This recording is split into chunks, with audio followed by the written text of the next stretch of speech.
ഞങ്ങളുടെ കോളേജിൽ ഓണപരിപാടിക്ക് ഞാനായിരുന്നു ക്യാഷ്യർ.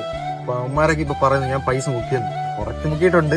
എന്നാ പരിപാടിയാണ് എടാ, പിള്ളേരൊക്കെ ഇടുന്ന പൈസ ഇങ്ങനെ മുക്കുന്ന ശരിയല്ല നവീന കേട്ടോ. തുപ്പടാ മന്തി ഇന്നലെ കഴിച്ച മന്തി തുപ്പടാ.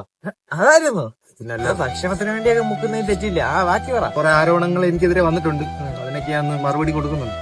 മാധ്യമങ്ങളൊക്കെ എടാ അങ്ങനെ മറുപടി ഒന്നും കൊടുക്കാൻ പോകരുത്. നീ നാളെ ഒന്നും മിണ്ടാതെ ഉരിയാടാതെ പോയി ഒരു രാജ്യം അങ്ങ് വെച്ചേക്കണം. എടാ വീട്ടിൽ നിന്ന് അച്ഛനും അമ്മയും ജോലിക്ക് പോകുന്ന അങ്ങനെ പല കാര്യം പറയും. നമ്മളതൊന്നും കേൾക്കാൻ പാടില്ല. നമുക്കിങ്ങനെ ചില്ല് ചെയ്ത് നടന്നാ പോരെ, അതല്ലേ അതിന്റെ ഒരു ഇത്. നാളത്തെ ജിമ്മിൽ പോയില്ലേ? എന്തിന് ഡംബിൾസ് തലയിലോട്ട് ഇല്ല? എന്നാ പിന്നെ ഓടാൻ പോയത്. എടാ എന്നിട്ട് വേണം വല്ല പട്ടി കടിക്കാൻ ഓടിച്ചിട്ട്. എന്നാ വീട്ടിൽ കിടന്ന് ഉറങ്ങാനില്ലേ? പിന്നെ ഫാൻ തല വീഴാൻ നോക്കണം.